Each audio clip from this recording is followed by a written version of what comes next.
Skjálfandafljót fellur af hálendinu niður í Bárðardal í Þingeyjarsýslu og áfram til sjávar í fossum og flúðum.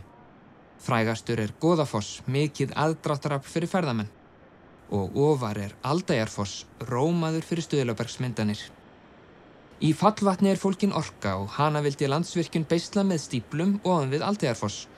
Alþingi hafnaði þeim hugmyndum í sumar þegar það samþykkti 3. áfanga rammaáætlunar og setti þær í verndarflokk. En Skjálfandafljót kann að verða virkjað, því einkafyrirtæki vill reisa þar virkjun sem fellur utan rammaáætlunar og þyrfti ekki leyfi Alþingis. Virkjunarhugmyndin kallast einbúavirkjun. Þetta yrði rennslisvirkjun án hefðbundins uppistöðulóns sem myndi nýta fallhæð í flúðum sem um 8 kílómetra fyrir ofan Goðafoss. Einbúavirkjun EHF vill beisla fljótið með sérstöku yfirfalli, veita vatni fram hjá flúðunum í skurði að stöðvarinntaki og svo rynni það frá stöðvarhúsinu aftur út í fljótið. Rennsli flúðirnar myndi skerðast verulega. Maður sér fljóti mjög mikilli návist og þetta svona ég stoppa hérna oft og þetta alveg stórfenglegur staður og mikið magnaður staður að upplifa. Gunnlaugi Friðriki Friðriksinni, ábúandi á Sunnuhvoli í Bárðardal og stjórnarmanni í Landvernd, hugnast ekki að straumurinn í flúðunum minnki.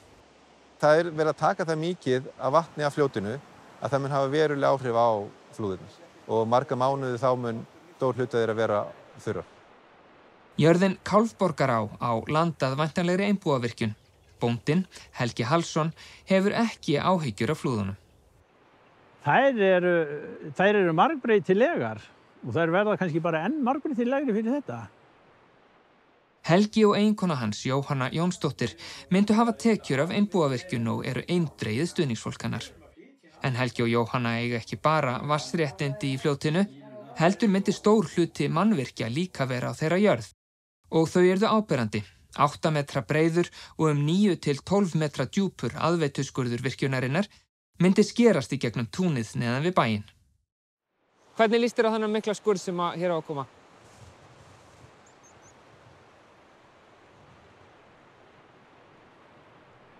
Hann hefur sína ókosti, fer hér túnbletti aðeins en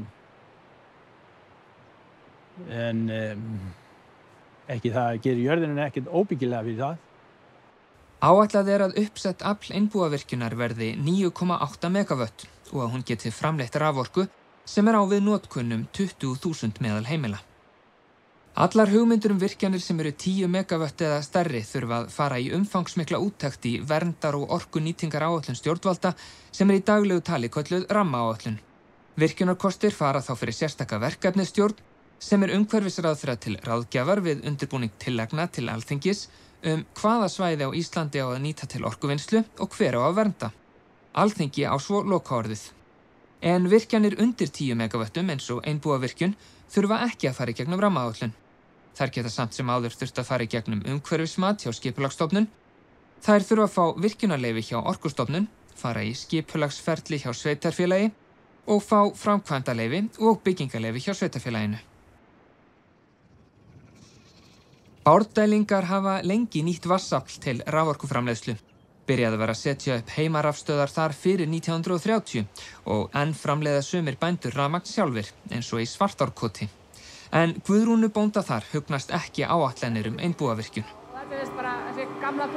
Þetta enda bara 9,8 megavatta virkjun, en hún samt,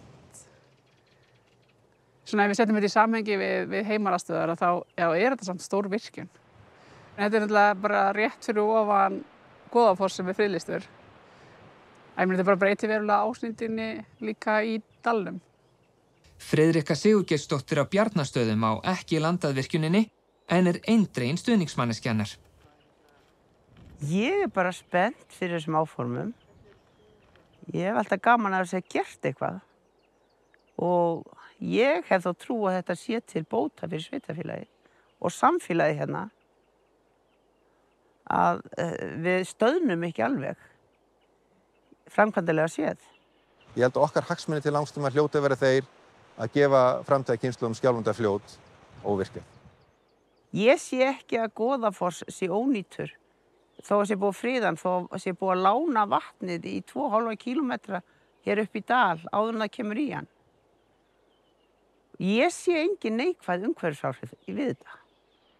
Meðal annars kemur fram í niðurstöðu Skipulagsstofnunar í umhverfismati að umfangsmikil og óafturkræf áhrif yrðu af röskun á eldhrauni.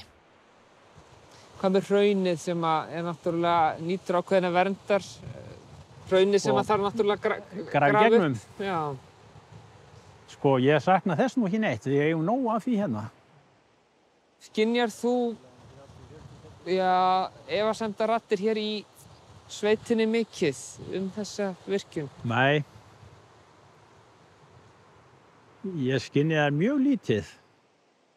Einbúavirkjun er ekki eini virkjunarkosturinn af þessari stærðargráðu í Bárðardal því umdeildar hugmyndir hafa verið settar fram allt að 9,8 megavatta virkjun í Svartá sem rennur í Skjálfandafljót. Friðrika myndi hafa tekjur af þeirri virkjun. Hverju myndi hún breyta fyrir ykkur? Hún náttúrulega væri kannski lífeyrissjóðurinn okkar til framtíðar. Hún myndi breyta því að þessi jörð kannski fer ekki í eyði með okkur. Hér er enginn að taka við búskapnum eða Nei. Hér er ekki til að lifa af. Þeim mun hætta að eltast við rollur. Anna Guðný Baldursdóttir býr að Eyjardalsá. Þegar Kveikur var í Bárðardal í sumar var að rísa virkjun í bæjaránni. Til lengri tíma verður minna vatn í fossunum. Hvort það verði til þess að hann verði ekki jafn glæsilegur er alveg spurning. Hann er rosalega misjafn milli daga og milli árstíða, hvort það er. Þannig að hann verður kannski það meira jafnari. Þetta rask mun ekki trufla mig þannig lagað. Þótt deilt sé Einbúavirkjun og Svartárvirkjun virðist Eyjardalsvirkjun sem verður með 0,7 megavatta uppsett afl, minna en 1/10 af áætluðu afli hinna, mæta lítilli andstöðu ef nokkuri. Þetta er það sem við getum kallað svona heimavirkjun, þó hún sé mjög stór heimavirkjun. En einbúavirkjun er á allt öðrum skala. Hún er miklu stærri og bara passar alls ekki inn í þetta svæði sem við erum á. Landeigendur á Eyjardalsá eiga líka landað fyrirhugaðri einbúavirkjun. Samið hefur verið við þá að virkjunum verði reist, en Anna Guðný og eiginmaður hennar eru nýbúin að kaupa jörðina af foreldrum Önnu Guðnýjar og hún skrifaði því ekki undir sjálf. Heldur þú hefði skrifað undir? Ég veit það ekki. Ég kann vel við bara fólki sem býr í kringum mig. Þótt að ég hafi einhverja skoðun og getur maður svona velt fyrir sér hvar stendur hún fyrir mér móti því að gera vel við náungann En ég er ekki alveg á móti.